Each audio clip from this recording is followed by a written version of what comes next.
오늘은 결국은 믿음이다 라는 제목으로 말씀을 나누고자 합니다. 왜 결국 믿음이냐? 그 문제에 대해서 오늘 말씀을 통해서 몇 가지 깊이 묵상해 보기를 원합니다. 왜 결국 믿음이냐? 믿는 자에게는 악한 영이 들어올 자리가 없기 때문에 그런 거예요. 한번 따라해 보세요. 믿는 자에게는 악한 영이 들어올 자리가 없다. 25절 말씀을 보시죠. 이 아버지가 믿음의 고백을 한 후에 예수님께서 이렇게 하셨습니다. 25절 시작. 예수께서 무리가 달려와 모이는 것을 보시고 그 더러운 귀신을 꾸짖어 이르시되 말 못하고 못 듣는 귀신아, 내가 내게 명하노니 그 아이에게서 나오고 다시 들어가지 말라 하시매. 할렐루야. 다시 들어가지 말라. 네가 있을 곳이 없다. 여러분, 믿음이란 뭐죠? 믿음이란 하나님과 나 사이의 간격이에요. 믿음이 크다 혹은 믿음이 강하다, 이 말은 하나님과 나 사이가 아주 밀접하다 이런 뜻입니다. 공간이 없을 정도로 딱 붙어있다, 이런 것을 믿음이 크다라고 하는 거예요. 믿음이 크다는 어떤 사이즈의 문제가 아니라 관계의 문제예요. 믿음이 큽니다. 그러면 하나님과 나 사이가 딱 붙어있다 이런 뜻이에요. 하나님과 나 사이가 딱 붙어있을 때 악한 영, 마귀가 끼어들 틈이 없는 거예요. 여러분, 마귀가 어디에 사는 줄 아세요? 마귀가 사는 공간은 어디냐면 하나님과 나 사이 벌어진 틈에 마귀가 들어와 사는 거예요. 그래서 악한 마귀는 끊임없이 하나님과 내 사이를 벌리려고 노력해요. 어떤 방식으로 벌리는 줄 아세요? 이간질을 통해서 벌리는 거예요. 마귀는 끊임없이 우리에게 이간질합니다. 하나님에 대해서 오해하게 만들고 하나님에 대해서 섭섭하게 만들죠. 이간질을 하죠. 간격을 벌리죠. 그리고 그 가운데 들어와 살려고 하는 거예요. 어떤 목사님에게도 들은 이야기입니다. 대구 외곽에 한 150명 정도 모이는 교회가 있었습니다. 근데 교회가 굉장히 화목했답니다. 굉장히 즐거웠대요. 뭐 그렇게 특별히 부흥되는 교회는 아니었지만 굉장히 밝고 즐겁고 재밌는 교회였고, 무엇보다도 담임 목사님과 당회원들이 굉장히 친했답니다. 서로 이제 조기 축구에도 같이 했고, 또 등산도 자주 가고, 굉장히 화목하고, 또 서로 깊이 신뢰하고 있었답니다. 그런데 이 모습을 질투한 한 여자 집사가 있었대요. 이 여자 집사가 이간질을 하기 시작했답니다. 목사님을 찾아가서는 장로님이 목사님을 잘 대접하지 않는 것 같다. 목사님의 가치를 잘 모르시는 것 같다. 그리고 대표 기도를 너무 길게 한다. 성도들이 지루해한다. 장로님이 목사님 없을 때는 리더 역할을 하려고 한다. 이런 말을 계속 툭툭 흘리는 거예요. 그리고 또 장로님을 찾아가서는 목사님이 아무개 장로님을 더 신뢰하는 것 같다. 목사님이 돈에 예민하신데 성도들이 싫어하시는 것 같다. 목사님이 아무개 안수 집사를 목사님 오른편으로 세워서 독재를 하려고 하는 것 같다. 그런 얘기를 계속 흘리는 거예요.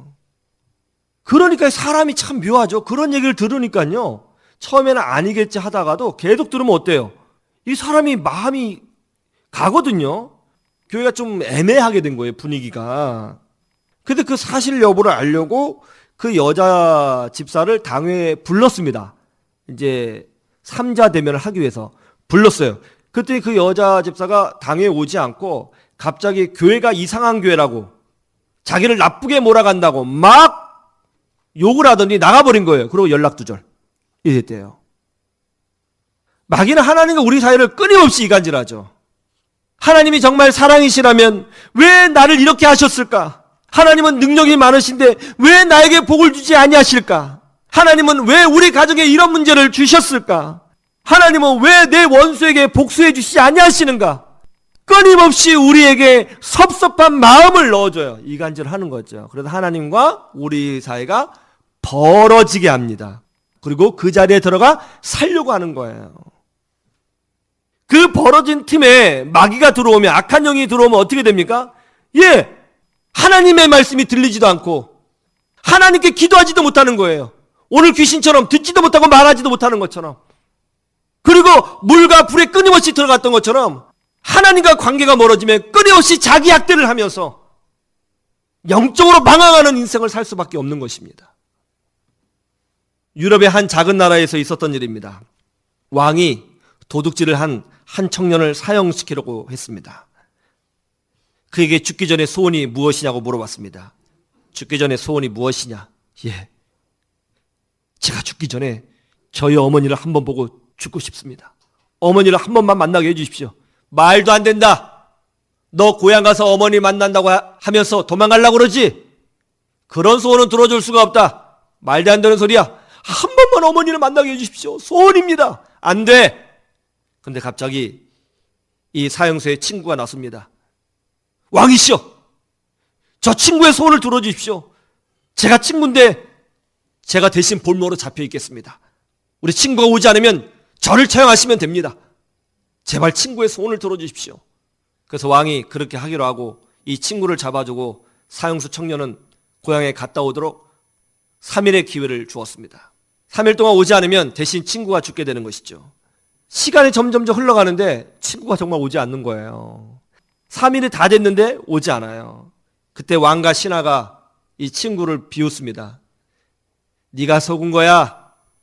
야, 요즘이 어떤 세상인데 말이야. 자기 목숨을 걸고 의리를 지키겠냐? 누가 자기 목숨을 걸고 의리를 지켜? 네가 속은 거야. 요즘이 어떤 세상이냐 말이야. 아닙니다. 제 친구는 돌아올 겁니다. 저렇다니까. 저렇게 철이 없다니까. 너같이 순진한 애만 당하는 거야, 세상은. 너는 죽었어, 이제. 친구로 올 겁니다. 아이, 시끄러. 넌 죽었어. 시간이 다 됐고 이제 처형을 하게 되었습니다. 자, 처형을 집행하자. 그러는 순간에 갑자기 저기서 막 누가 달려오는 거예요. 제가 왔습니다. 제가 왔습니다. 저를 죽여주세요. 저를 죽여주세요. 온 거예요. 온몸에 땀에 젖어 있었습니다. 그러면서 하는 말이, 돌아오는 길에 홍수가 나서인지 다리가 없어졌습니다. 돌아서 오느라고 늦었습니다. 저를 죽여주십시오. 제가 왔습니다. 그 모습을 본 왕이 감동했습니다. 요즘에도 이런 의리가 있냐? 생명을 걸고도 믿을 수 있는 친구라면, 그런 친구라면 이 나라에서 가장 소중한 친구가 아니겠느냐.